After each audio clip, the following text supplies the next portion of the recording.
Hello, today I wanted to give you a presentation on the golden ratio, which is something visual, as I like to do, something visual in combination with mathematical considerations. And it is an old subject, but in general it will not be tackled in mathematical courses. But I think it should be because it is something that can appeal to students that are not always attracted by mathematics in a pure form. Well, how do you? It was also tackled by Euclides in the Greek ancient culture. The definition is rather simple. If you have two measures, b and a or a and b, you have a golden ratio. Well, you should find a golden ratio so that b over a is equal to a plus b over b. You see that a plus b over b should be will be bigger than 1, so b over a will be bigger than 1, so the b is the biggest measure. So you can say that the sum of measures over the biggest measure is the ratio of the original measures. And you have to find for which measure or which ratio that holds. Let's work that out by letting x equal to b over a. And I come to this equation 1 over x plus 1 equals x, because a over b will be 1 over x. And I can multiply both sides by x, and I will get to a quadratic equation. And I have to solve that in the classical form with the formulas I know, but I won't explain this because I think you know this from high school mathematics, and I won't treat that explicitly. Okay, and you have to reject the negative solution because of course we are only working with positive solutions, right? Ratios are positive by definitions, of course.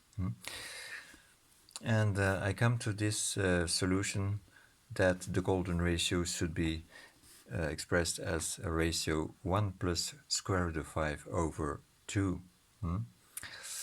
And they say that it comes in human face and body properties and snail shells who are spirals that can grow in golden ratio increments, you could say. Right. This could be tackled on the net. I will give you one presentation with a man, with the face of a man. But okay, let's get now to the construction. I will construct something that will give me a sort of visual tool to check measures, to take the measure of that face of that man. Okay. Right. So what did I say to myself? I said, let's say that okay, the A is the reference. The reference is the A, and the B will have to be constructed if we know the A. And I say, okay, let's say that A is 2, because the ratio is with 2 in the denominator. A is the denominator, so and it is 2. So I say A is 2, and I have to construct the B as 1 plus the square root of 5. And I can do that visually without measuring something. So I said this is a 1, and I have another one, and I make an right angle triangle with 1 as a side as well, and I will have a square root of 5 as a hypotenuse, and I can take that length with a compass to the same line segment with the 1 on it. So the total will be 1 plus square root of 5. And yeah, of course, yes, as I wrote it again here, b over a is 1 plus square root of 5 over 2. Yeah, so the 1 is coming from the half of this length. I said the 1 is the half of the a length. That's clear. And well, then I said I should represent this and check this in a triangle, because triangles are ideal to check ratios. Right. And I opted for an isosceles triangle. In Dutch we say equal legs triangle. I said, let's take the B here and the B there. Yeah, we take a center point, the top of the triangle. We draw, an arc with the length of B, and we should put the A length between those two legs, so that we can draw this line through the end points of A. So we have a base triangle, B and A. And say,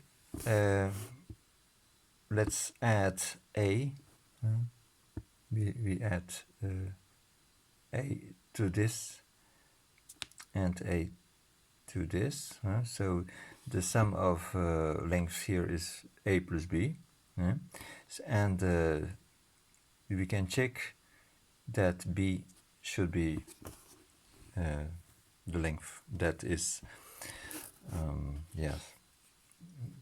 the base of that new triangle.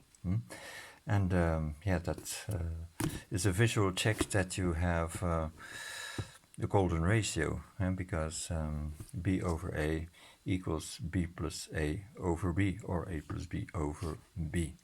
Right. Okay. And now I said let's use something that I could find in some magazine. We have lots of faces. Sometimes it's a bit small faces you have. It's a rather small face I found, but okay. I managed to use it as a check. And how could I check it without measuring, really? So without measuring, I said let's apply or fold another paper so that it matches the opening of this reference triangle. So if we have that angle, we have a sort of angle of the golden ratio reference triangle. Okay. And I said, okay, let's check that face here. And the B, which is corresponding to the side of the triangle. And I said the B should be the length, the vertical length of the face, right? And I can, I can put that on both sides of that paper, so that I could fold the paper in that section, and this should be the A length. And I can measure here. I can check that measure yes, this must be according to the width of the face. Yes, at the position of the middle of the nose. That's something I had seen on the internet as well. Well, so I have checked this without measuring something. I just referenced through a reference isosceles triangle with golden ratio properties. Okay, so. And yeah, I think I'm done here.